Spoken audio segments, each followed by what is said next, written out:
ലോകത്തിന്റെ ഭാഷയിൽ ജിഹാദ് പലപ്പോഴും ഒരു പോരാട്ടം അല്ലെങ്കിൽ യുദ്ധം എന്നാണ് അർത്ഥമാക്കുന്നത്.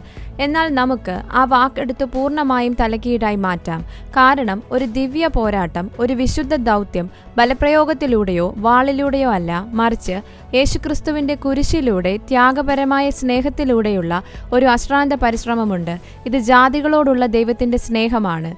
നൂറ്റാണ്ടുകളായി ജാതികൾ ദൈവത്തിന്റെ വാഗ്ദാനങ്ങളിൽ നിന്ന് വളരെ അകലെയായിരുന്നു. ആരാധനാലയമില്ല, പൗരോഹിത്യമില്ല, നിയമമില്ല. എന്നാൽ ഇസ്രായേലിന്റെ ദൈവം ഒരിക്കലും ഒരു ഗോത്ര ദൈവമായിരുന്നില്ല. അവൻ മുഴുവൻ ഭൂമിയുടെയും ദൈവമാണ്.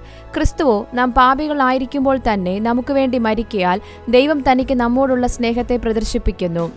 കുരിശ് യഹൂദന്മാർക്ക് വേണ്ടി മാത്രമല്ല, ലോകത്തിന്റെ പാപം നീക്കുന്ന ദൈവത്തിന്റെ കുഞ്ഞാടായി യേശു വന്നു. നാം തന്റെ അടുക്കൽ വരുന്നതുവരെ അവൻ കാത്തിരുന്നില്ല. അവൻ നമ്മുടെ അടുക്കൽ വന്നു. ജാതികൾ ഒട്ടിച്ചു ചേർക്കപ്പെടേണ്ടതിന് തന്റെ പുത്രനെ ബലിയർപ്പിച്ചുകൊണ്ട് ദൈവം പാപത്തിനും മരണത്തിനും സാത്താനും എതിരെ യുദ്ധം ചെയ്തു.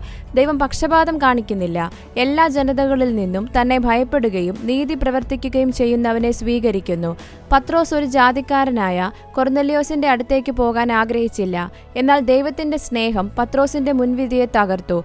സുവിശേഷം യെരുശലേമിനു വേണ്ടി മാത്രമുള്ളതായിരുന്നില്ല. അത് യഹൂദ്യയ്ക്കും ശമര്യയ്ക്കും ഭൂമിയുടെ അറ്റങ്ങൾക്കും വേണ്ടിയുള്ളതായിരുന്നു.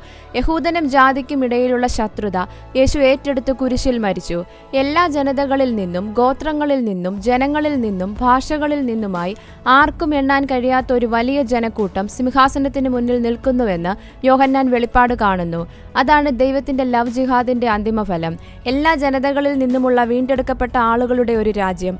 ബലപ്രയോഗത്തിലൂടെയല്ല, സുവിശേഷത്തിന്റെ ശക്തിയാൽ. ദൈവത്തിന്റെ ജിഹാദ് വെറുപ്പല്ല, അതൊരു രക്ഷാദൗത്യത്തിലെ വിശുദ്ധ സ്നേഹമാണ്. യേശുവിന്റെ രക്തം കൊണ്ട് അവൻ എല്ലാ ജനതകളിൽ നിന്നുമുള്ള ആളുകളെ, ജാതികളിൽ നിന്നുമുള്ളവരെ വീണ്ടെടുത്തു. അവൻ കയ്യിൽ വാളുമായിട്ടല്ല, കൈകളിൽ ആണികളുമായാണ് വന്നത്. അവന്റെ സ്നേഹത്തോട് നിങ്ങൾ പ്രതികരിക്കുമോ? അവന്റെ ദൗത്യത്തിൽ നിങ്ങൾ പങ്കുചേരുമോ?